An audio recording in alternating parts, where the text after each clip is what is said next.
नमस्कार, आप देख रहे हैं अमर उजाला। मैं हूं आपके साथ साहिल सुयाल। इस वक्त न्यूज़रूम से मौजूद है मेरे सहयोगी आदर्श झा मेरे साथ। देखिए, आईपीएल का मैच चल रहा था। जिस तरीके से हमने आपको कहा भी था कि मिड इनिंग में बात होगी कि आखिर गुजरात का कैसा प्रदर्शन रहा है, और जो गुजरात ने यहाँ प्रदर्शन किया है उसको मैं निराशाजनक ही कहूँगा, फैंस के नज़रिए से भी और हमारे नज़रिए से भी। क्योंकि जिस तरीके से ये स्कोर खड़ा हुआ, जो हम मान के चल रहे थे कि ये स्कोर 200 के पार जा सकता है, 250 टच करना होगा, उसको हम सेफ स्कोर मानेंगे, ये आंकड़ा 155 पे आके अटक गया है और अब 156 रन बनाने हैं आरसीबी को। आदर्श, अगर वॉशिंगटन सुंदर के वो 50 रन निकाल दिए जाए तो ये आंकड़ा शायद 105 110 पे ही सिमट गया था। क्योंकि जो बल्लेबाजी है वो ऐसी कुछ खास नजर आई नहीं है। जो हम कह भी रहे थे कि ये जो टॉप के 3 बल्लेबाज है, जब हम यहाँ खड़े होकर डिस्कशन कर रहे थे तो यहाँ कुछ लोग थे वो ये बात कह रहे थे कि जो टॉप के 3 खिलाड़ी हैं वही चल जाएंगे, वही हमें ट्रॉफी जितवा के दे देंगे। वैसा कुछ तो इस बार नजर नहीं आया है। साहिल, गुजरात को लेकर जो बातें लगातार पूरी सीजन में होती रही है, और आरसीबी के खिलाफ ये जब ये टीम खेलने के लिए उतरी थी क्वालिफायर 1, ठीक अगर कहा जाए तो कुछ वैसा ही प्रदर्शन दिखा है आज भी गुजरात टाइटंस की बैटिंग के तरफ से। क्योंकि अगर वॉशिंगटन सुंदर नहीं चलते, वो भी किस स्थिति में चले हैं जब उनको एक जीवन दान मिला है, उनका कैच ड्रॉप हुआ है। अगर वो जीवन दान नहीं मिला होता तो शायद आज वॉशिंगटन के भी ये स्कोर नहीं होते और टीम जो 155 के पास पहुंची है वो शायद नहीं पहुंच पाती। और गुजरात के साथ यही समस्या रही है। हमने जितनी बार बात की है इस टीम के बारे में, वो चाहे लीग मैचेस के बारे में बात हो या फिर प्लेऑफ के बारे में बात हो, या फिर कल जब हम न्यूज़ रूम में अपने साथी से बात कर रहे थे, या फिर आज भी जब हमारे तमाम साथियों के साथ इस मुद्दे पर बातचीत हुई है, तो उनका दावा यही रहा है कि भाई इनके जो टॉप 3 है वही चलेंगे। जैसे मतलब लोगों को लग रहा था कि जिस तरीके से पिछले कुछ मैचेस में गुजरात के लिए, वो चाहे साई सुदर्शन हो या फिर शुभमन गिल हो, ये लोग बैटिंग करते आए हैं, आज भी कुछ वैसा ही देखने को मिलेगा। लेकिन जिस बात का खतरा मंडरा रहा था गुजरात के ऊपर, आखिरकार वही हुआ है। इनका टॉप ऑर्डर एक बार फिर से फेल हो गया, ध्वस्त होता हुआ नजर आया है। और आप देखिए कि अगर आज की बैटिंग की बात करें हम, तो गुजरात जब बैटिंग करने के लिए उतरी तो उनके अंदर, उनकी बैटिंग के रवैये से लग रहा था कि ये जो टीम है वो अंडर प्रेशर है, ये दबाव में खेल रहे हैं। वो फ्री हिटिंग जिस चीज के लिए साई सुदर्शन और शुभमन गिल इस सीजन में वो उनकी चर्चा हुई है, वो देखने को नहीं मिला। एक प्रेशर उन पर शुरुआत से ही था। पहले ओवर में ही साई सुदर्शन का विकेट लगभग जा चुका था, लेकिन थर्ड अंपायर के पास वो फैसला जाता है, फिर पता लगता है कि एज नहीं है तो वो बच जाते हैं। लेकिन होता क्या है, दूसरे ओवर में ही, ठीक है, तीसरे ओवर में ही शुभमन गिल का विकेट चला जाता है। बड़ा विकेट, और वो बहुत बड़ा विकेट था, क्योंकि आप पिछले मैच में शतक लगा के आ रहे हो, ठीक है, आप कि उस शतकीय पारी और साई सुदर्शन के साथ की वजह से आप क्वालिफायर 2 जीत पाए हो, उसके बाद आप आए हो फाइनल में। तो टीम उम्मीद कर रही होगी, आपकी पूरी टीम उम्मीद कर रही होगी कि दोनों में से कोई एक खिलाड़ी मोर्चा संभाले, ताकि एक सम्मानजनक स्कोर पे पहुंचा जाए। लेकिन सम्मानजनक स्कोर इसको कहा जा सकता है, ठीक है। जिस हिसाब से हम बॉलिंग देखे हैं आरसीबी की, इसमें देखा गया है कि फास्ट बॉलर अपनी उस पेस के साथ बॉलिंग करते हुए नजर नहीं आए हैं। उन्होंने अपनी गति पे बहुत लगाम लगाकर गेंदबाजी की है। उन्हें पता चल गया कि ये विकेट शायद धीमी है, इसकी वजह से वो पेस का ज़्यादा इस्तेमाल नहीं कर रहे थे। अब ये देखना होगा कि गुजरात के गेंदबाज किस समझदारी और सूझबूझ के साथ गेंदबाजी करने के लिए उतरते हैं। देखिए, आपने गेंदबाजों की बात की आरसीबी के, तो दर्शकों को बता देते हैं। देखिए, यहाँ सबसे जो सफल रहे वो रहे हैं राशिद सलामदर, 4 ओवर 27 रन 3 विकेट। उसका जॉश हेजलवुड ने भी 37 रन दिए 4 ओवर में, उन्होंने भी 2 विकेट निकाले। भुवनेश्वर कुमार अपनी लय में नजर ही आए हैं, 4 ओवर में 29 रन देके उन्होंने भी 2 विकेट निकाले हैं। कुणाल पांड्या को भी 1 विकेट मिला, 23 रन उन्होंने भी दिए। तो और जैकब डफी ने कोई विकेट, यहाँ पे विकेट नहीं मिला उनको, 4 ओवर में उन्होंने 38 रन दिए। अच्छा, गेंदबाजी ऐसा नहीं कहेंगे बहुत कुछ एक्सेप्शनली कुछ अलग हुई है, गेंदबाजी नॉर्मली हुई है, पर बल्लेबाजी बेहद निराशाजनक रही है। क्योंकि मैंने वही कहा ना, आप उस मैच में हैं, आप हाई वोल्टेज मैच में हैं। इससे बढ़िया यही होता कि आप राजस्थान को आने देते, कम से कम हमें वो फाइट तो देखने को मिलती। यहाँ फाइट ही देखने को नहीं मिली। हालांकि अभी आरसीबी का खेलना बाकी है, मगर जिस लय में वो टीम नजर आ रही है पूरे आईपीएल सीजन में, माना यही जा रहा है कि इस जो स्कोर को उनको अचीव करने में ज्यादा समय लगना नहीं चाहिए। तकरीबन 10 ओवर में शायद ये अचीव हो जाए, हमें देखने को। साहिल, एक चीज है कि जैसा कि आपने कहा कि अगर जिस हिसाब से आज गुजरात प्रदर्शन की है, ऐसे में अगर शायद राजस्थान आती तो अच्छा होता। लेकिन मैं एक बात कहना चाहूंगा कि अगर राजस्थान आती ना, तो उनकी भी डिपेंडेंसी एक ही खिलाड़ी के ऊपर है। उनके 15 साल के लड़के के कंधे के बलबूते आप पूरे सीजन आगे आए हो, तमाम मैच जीते हो, नॉकआउट मुकाबले में भी जो आप जीत कर आए थे एलिमिनेटर 1, उसमें भी वैभव की पारी की वजह से आप आगे बढ़ पाए, और पिछले मैच में वो कुछ खेले, लेकिन शुभमन गिल वो अच्छी पारी खेली उन्होंने क्वालिफायर 2 में भी, लेकिन गुजरात वहां पे उनको ओवरशैडो कर गई, क्योंकि शुभमन गिल के साथ साथ साई सुदर्शन का भी उनको सपोर्ट मिला, तो वो टीम ओवरशैडो कर गई और जीतकर आज फाइनल में पहुंची है। लेकिन ये कहा जा सकता है कि गुजरात फाइनल में आई, अच्छी बात है, लेकिन अगर राजस्थान आती तो उनकी भी डिपेंडेंसी ऐसी है कि एक दो खिलाड़ी के ऊपर है, अगर वो चल गया तो चांद पार, वरना तो फिर जय श्री राम, वो वाली बात हो जाती। और तमाम पूरे सीजन में अगर आप देखेंगे तो बहुत सारी टीमें हैं, खासकर राजस्थान और गुजरात के बारे में बात करें और फिर उसमें हैदराबाद का भी नंबर आ जाता है। हालांकि उसके 4 बैट्समैन जो हैं वो की फॉर्म में नजर आ रहे थे, 3 फॉर्म में तो 3 ही थे, ट्रेविस हेड कुछ खास लय में नजर नहीं आए। तो ये तमाम जो टीमें थी जो ऊपर चल माफ कीजिएगा, जो टीमें ऊपर चल रही थी, उनका यही देखा गया कि भाई आपके टॉप ऑर्डर चल रहे हैं तो आप आगे जा रहे हो, वरना फिर कोई मतलब आपके पास कोई विकल्प ही नहीं बचता है। राहुल तेवतिया की बहुत बात हो रही थी साहिल, ठीक है, पिछले 2 मुकाबले में देखा गया कि वो अच्छा परफॉर्म कर रहे हैं। क्वालिफायर 1 में देखा गया कि लास्ट में आकर एक तरफा वो खेल रहे थे, उस टाइम पे शायद टीम को जरूरत नहीं थी। आज तो टीम को जरूरत थी ना, आज तो सख्त जरूरत। आज आपका फॉर्म कहां चला गया? आज आप आकर क्यों नहीं स्कोर कर पाए हो और पहले बैटिंग करने के लिए उतरे हो? तमाम विकेट्स गिर गए हैं, आपके पास ओवर्स बचे हुए हैं, आप आओ साथ निभाओ। दूसरी तरफ वॉशिंगटन सुंदर बैटिंग कर ही रहे हैं, वो डिफेंसिव मोड में खेल रहे हैं, धीरे धीरे स्कोर बोर्ड आगे बढ़ा रहे हैं। तो आज तो आपको साथ देना चाहिए था ना, कम से कम आप दोनों अगर टिक जाते तो फिर जो अभी 155 टीम बना पाई है, क्या पता इसमें 15-20 रन और जुड़ जाते टीम के खाते में। और आईपीएल में वो 15-20 रन बहुत मायने रखता है, क्योंकि वही आपकी जीत और हार का फैसला करता है साहिल। अच्छा आदर्श, एक बात और है, यहाँ जब टॉस हुआ था तो शुभमन गिल ने क्या बात कही थी कि हम भी पहले बल्लेबाजी करते। अगर आप इस तरीके की बल्लेबाजी करने वाले थे तो फिर तो क्या ही बोल सकते हैं इस पर, क्योंकि देखिए आपको पता है हाई वोल्टेज मैच है, आप आईपीएल के फाइनल्स में हैं, और हम लोग लगातार इस बात पर डिस्कशन भी कर रहे थे जब हम लोग यहाँ खड़े थे कि गुजरात को आज अच्छा प्रदर्शन करना होगा। आरसीबी बहुत अच्छे लय में नजर आ रही है, वहां पर बहुत हार्ड हिटर्स हमें नजर आते हैं स्टार्टिंग से ही। विराट कोहली खुद वहां मौजूद है, उनको चेज मास्टर कहा जाता है। ऐसे में मेरे को ये लग रहा है अब कि आपने कहीं ना कहीं आरसीबी के पाले में सीधा इस खेल को रख दिया है कि अब आप जीत जाइए।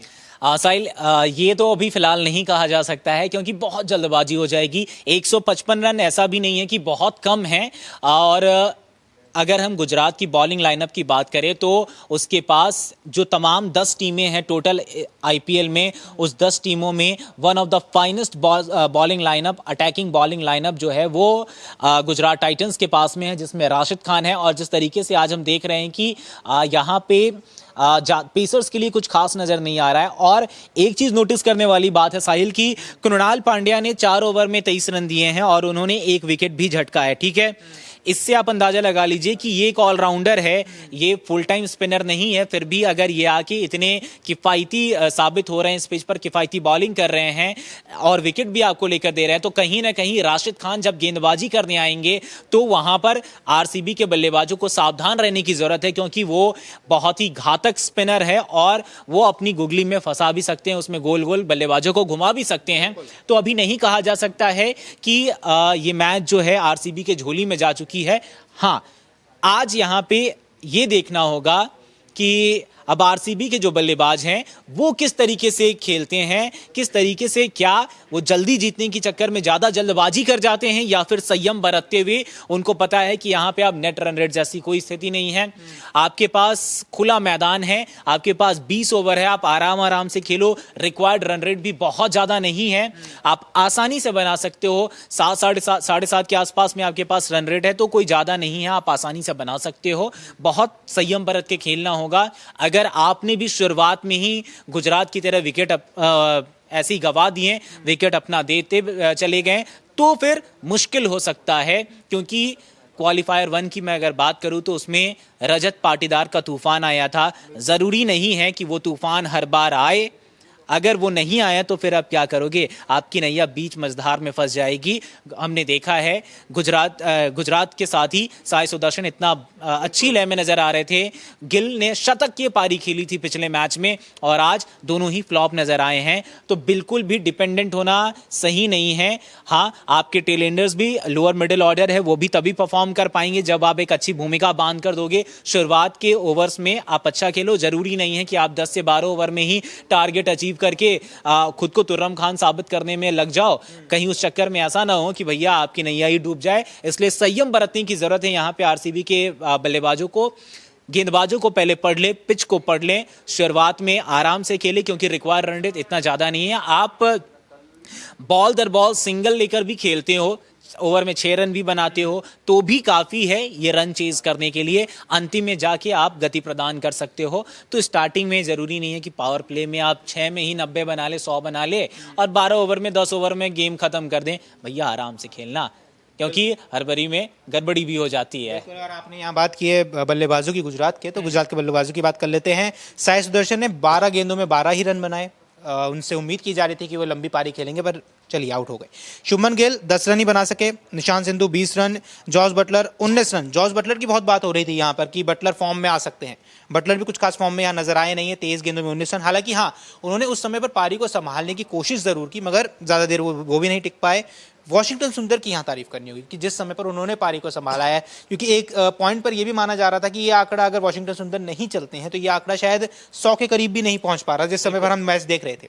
उन्होंने 50 बनाए, उसके बल पर ही मैं मानूंगा कि वही बात हो जाती साहिल जिसका जिक्र हम लोग कर रहे थे, आपस में चर्चा भी कर रहे थे मैच देखने के दरमियान कि ये टीम ज्यादा से ज्यादा बना पाएगी तो 125 के आसपास, 125 के आसपास बना पाएगी। तो ये जो वॉशिंगटन के जो एक्स्ट्रा रन जुड़े हैं, उन्हें जो जीवन दान मिला है उसको वो अच्छे से बुना पाए। दोनों हाथ से उन्होंने उस जीवन दान को स्वीकारा है और उस हिसाब से इन्होंने पारी खेली। जिस तरीके से दूसरे एंड से तमाम बल्लेबाज पवेलियन की ओर लौटते जा रहे थे एक एक करके, एक छोटे छोटे अंतराल पे, वैसे में इन्होंने एक सावधानी बरतते हुए एक संयम के साथ में एक पारी खेली है। और अगर गुजरात टाइटंस जीतती है तो फिर पूरा का पूरा जो श्रेय है वो गेंदबाजों को तो जाएगा ही, लेकिन बहुत बड़ा जो एक हिस्सा है श्रेय का वो वॉशिंगटन सुंदर को जाएगा अगर गुजरात टाइटंस जीतती है। बहरहाल क्या होगा ये तो आरसीबी के बल्लेबाज अब तय करेंगे, वो किस मूड में आज मैदान पर उतरते हैं। बिल्कुल। और इसके अलावा अरशद खान, इस पूरी टीम में अगर मैं बोलूं, राशिद खान ने एक छक्का लगाया है इस पूरी इनिंग में और अरशद खान ने 2 छक्के लगाए हैं। जिस तरीके से अरशद खान भी लय में नजर आए, इस बार मौका मिला उनको, इस मैच में फाइनल में मौका मिला। अच्छा, जिस लय में वो नजर आ रहे थे ऐसा माना जा रहा था कि हो सकता है वॉशिंगटन सुंदर के साथ वो देते हुए नजर आए, मगर अरशद खान आउट हो गए। उसके बाद फिर जेसन होल्डर भी आए, 7 रन बनाए। राहुल तेवतिया, जिनको लेकर बात हो रही थी कि अच्छे फॉर्म में नजर आ रहे हैं पिछले 2 मैचों में, इस मैच में कुछ खास उन्होंने करके नहीं दिखाया है। अरशद के बारे में एक बात कहूंगा साहिल, जब वो शुरुआत में बल्लेबाजी करने के लिए आए तो ऐसा लगा, जिस हिसाब से उन्होंने 2 चौके जड़े थे, ऐसा लगा कि शायद ये कमान संभालेंगे और इनको मौका मिला है, उस मौके का फायदा उठाएंगे और उसको भुनाएंगे और ये कमान संभालेंगे, पारी को आगे बढ़ाएंगे। लेकिन वो केवल 6 गेंदें खेलते हैं और आउट होके वापस पवेलियन चले जाए। भाई इतनी जल्दबाजी क्यों है? आप जब आ रहे हो तो आपको पता है कि आपके जो बड़े बड़े दिग्गज खिलाड़ी हैं, जो इन्फॉर्म है, वो जा चुके हैं। संयम बरतिए भैया, इतनी जल्दी क्या है? कम से कम संयम बरतिए, खेलिए 10-15 बॉल खेलिए, 20 बॉल खेलिए, फिर अपनी पारी को गति दीजिए। नहीं मैं आऊंगा, मारूंगा, लग गया तो ठीक है, वरना फिर मैं भी चला जाऊंगा। ये वैसा कुछ लगा। कोशिश वही की गई कि hard hitting shot starting ball से ही खेलने शुरू कर दिए। और वही किया इन्होंने। जब आप 2 चौके जड़ चुके हो तो फिर थोड़ा सा संयम बरतो ना। क्या जरूरत है आपको शुरुआत में ही वो विस्फोटक पारी खेलने की और 15 गेंद में 50 बनाने की? मत बनाओ। टीम को जरूरत है अभी आपकी, आराम से रुको, 30 गेंद पे ही 50 बना लो।